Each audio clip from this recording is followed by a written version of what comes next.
की मिट्टी में किसी के बाप का हिंदुस्तान थोड़ी है, किसी बाप की दिल्ली थोड़ा ना। हमारा भी हमारी वोट लेके बैठे ना, दिल्ली देश की राजधानी है, हमारे इतने है जितना सरकार का है और किसी का है। मैं आपको बता दूं ये कानून के बारे में थोड़ा सा, मिर्जा गालिब ने कहा था कि जला जो जिस्म दिल भी जला होगा, कुरेदते हो राखे जुस्तजू क्या है, ये तरीका क्या है। एनुअली 12,500 किसान सुसाइड करते हैं according to National Crime Record Bureau. 1995 से 2015 तक 3 लाख किसानों ने सुसाइड की है। तो ये राख कुरेद रहे हैं, सुसाइड कर चुका है वो कि राख में कुछ ना बचाओ जी मास, ये बेचने जा रहे हैं। मैं कानून के बारे में थोड़ा शॉर्ट में बता दूं। पहला कानून क्या बोलता है, एपीएमसी से बाहर किसान अपनी फसलों को बेच सकता है।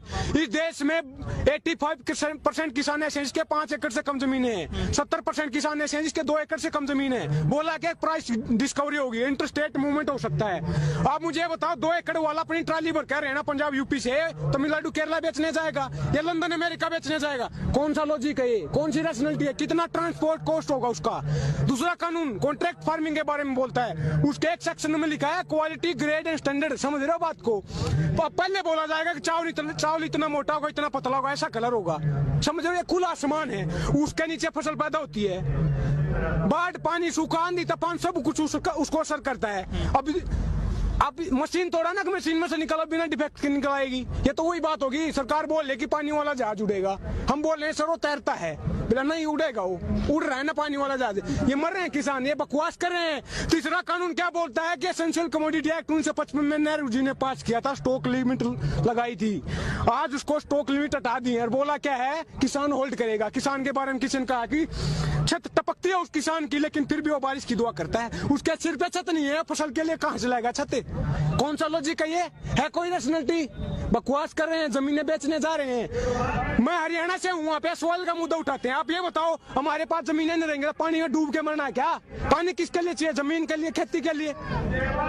आतंकवादी खालिस्तानी बोलते हैं। अगर हम आतंकवादी हैं तो आप हमारे बीच में ऐसे घूम सकते हो आतंकवादियों के बीच में? 70% देश की पॉपुलेशन एग्रीकल्चर पे डिपेंड करती है, तो 70% तो वैसे आतंकवादी हो गए।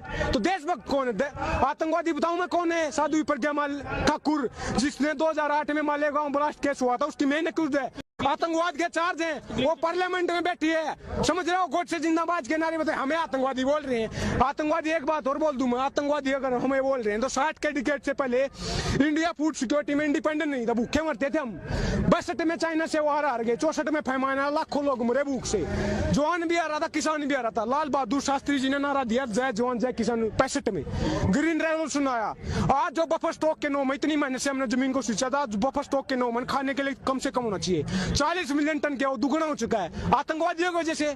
देश पाला हमने, भूखे मरते थे, हमें आतंकवादी बोल रहे हैं। बीजेपी के एक सांसद हैं, वो कहते हैं किसान AK-47 लेके आ गए हैं। देखिए ये सारे अनपढ़ हैं, गौमूत्र खाने वाले हैं, गोबर मूत्र खाने वाले। नत्था Singh and Prem Singh one and the same thing, सब एक से हैं। और रमेश बिदुड़ी बोल रहा है कि बड़ुए हैं, 500 रुपए खरीद के लाए हैं। पता उसको कोई बड़ुए हैं? अंधाता है देश को बड़ुए बोल रहे हैं। शर्म करो देशवासियों, अपनी आज नहीं उठा रहे यार। मिर्जा गालिब ने कहा, चमन में तिलक के रंगों से बात बनती है। हम ही हम है तो क्या हम है, तुम ही तुम हो तो क्या तुम हो। डेमोक्रेसी क्या होती है? People's government, government of the people, by the people, for the people. आज क्या हो रहा है? उल्टा हो रहा है, government of the capitalist, by the capitalist, for the capitalist. उद्योगपतियों को जमीनें बेच रहे हैं। लेकिन जो बड़े उद्योगपति हैं, अडानी और अंबानी, वो कह रहे हैं कि इस पूरे किसान आंदोलन में हमको घसीटा गया है। हम किसानों से ना जमीन लेते हैं डायरेक्ट, ना अन्न लेते हैं। क्या कर रहा है? बता रुको, 1991 में LPG के थ्रू इकोनॉमी को खोला था। क्या बोला था कि बाहर का इन्वेस्टमेंट आ गया, कंपनियां आएंगी, रोजगार मिलेगा, देश की ग्रोथ होगी, इकोनॉमी ग्रोथ होगी। आज उसका नतीजा ऑक्सफैम की रिपोर्ट आती है, 1% के पास देश का 60% धन है, देश के 10% के पास देश का 90% धन है। हम कहाँ हैं? हम कारखाने लगाएंगे? हम PhD करके आते हैं, BTech करके 10,000 की नौकरी देते हैं। 10,000 में ड्रेस नहीं आ रही, कपड़ा नहीं आता 10,000 में। मोदी जी कहते हैं पिंचर लगाने वाला भी रोजगार कर रहा है। क्या लगाने वाला? पिंचर जो लगाते हैं, पकौड़े तलो। हाँ, आत्मनिर्भर बना रहे ना, फिर ताली ताली बजवा रहे हैं। एक ही थाली के बैंगन है, बकवास कर रहे हैं। पार्लियामेंट में 43% क्रिमिनल बैठे हैं। ADR की रिपोर्ट बताती है, Association for Democratic Reform. Kuldeep Sengar rapist, Chinmayanand rapist, Sadhu Pragya आतंकवादी, वैसे बैठे हैं पार्लियामेंट में। कानून बैठे हो पार्लियामेंट में, कानून बना रहे हैं हमारा, अपराधी हमारा कानून बनाएंगे तो ऐसे बनेगा। कानून मर रहे हैं ना लोग। गुरु तो आसाराम थे तो आप ही हो ना उन लोगों को। किसको तो पे चुन लिया उस टाइम पे पता थोड़ा ना था भाई क्या ये ऐसा करेंगे। दूसरी बात, चुनने वाली बात वो आपको गलत लगेगा, लेकिन हमारे देश में एजुकेशन इतनी ज्यादा है कि जैसे इलेक्शन आएगा कोई हिंदू बन जाएगा, कोई मुसलमान बन जाएगा, कोई ब्राह्मण बन जाएगा, कोई जाट, कोई गुर्जर, कोई दलित। ये जाति पाति के आधार पे वोट देते हैं। शर्म करो आप, शर्म की बात है ये। एजुकेशन नहीं है। इलेक्शन आएगा तब भी इनके साथ मिलेंगे। भगत हैं चिंटू पप्पू पिट्ठू बन के बैठे भाई साहब, ये समझने की बात है। डेमोक्रेसी क्या होती है? डायलॉग, डिबेट एंड डिसेंट, एसएमटी ही डेमोक्रेसी है। यूज करो उसका। तो चुनाव जो होता है क्या विकास को भूल जाते हैं या फिर जातिवादी को लेकर चुनाव? मैंने बोला ना, वही तो हो रहा है। जाति के आधार पे टिकट देंगे, फिर क्या बोलते हैं कि भाई ये जाट नेता है, ये उत्थान करेगा मेरा। दो आदमी जाति के आधार पे वोट लेके जाएगा तो फिर काम करेगा। आपको पता क्या है? वोटर भी तो जात के आधार पर वोट दे। जात के आधार पे, धर्म के आधार पे वोट दोगे तो मन की बात होगी। काम के आधार पर वोट दोगे तो काम की बात होगी।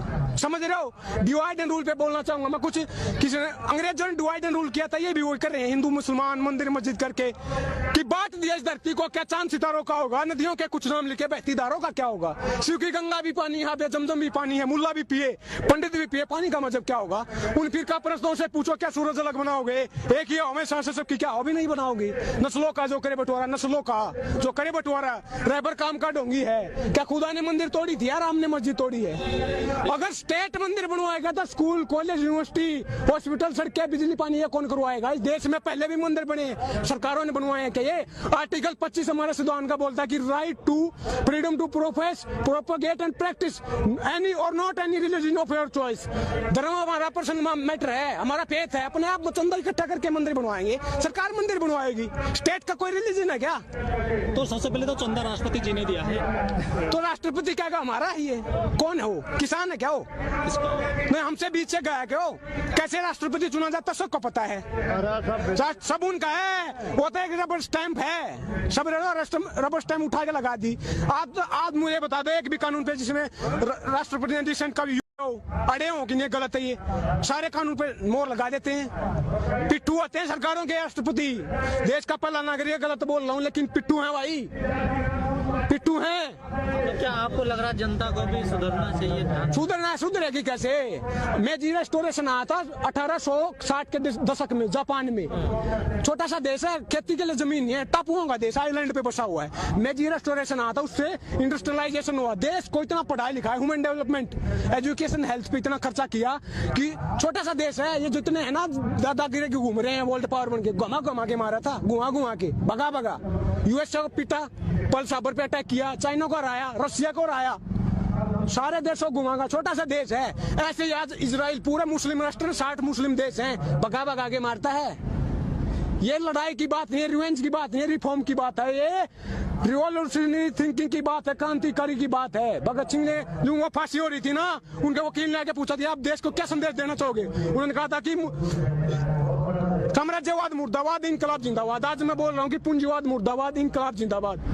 मैं क्या बोल रहा हूँ? आप काम की बात कर लो यार, मन की बात क्यों करते हो? काम की बात क्यों नहीं करते? खेती किसानी की बात क्यों नहीं करते? रोजी रोटी, कपड़ा, मकान, शिक्षा, स्वास्थ्य, बिजली, पानी, सड़कें, इसकी बात क्यों नहीं करते? आप खामी बता रहे हैं सरकार के, लेकिन जो रामदेव जी वो कहते हैं कि मोदी जी के अलावा कोई दूसरा विकल्प नहीं है देश में। अरे सलवारी बाबा, लाला बाबा, क्या बात कर रहे हो? जो सलवार सूट पहन के भाग गया वो हमारी बात करेगा? अरे बिजनेसमैन है।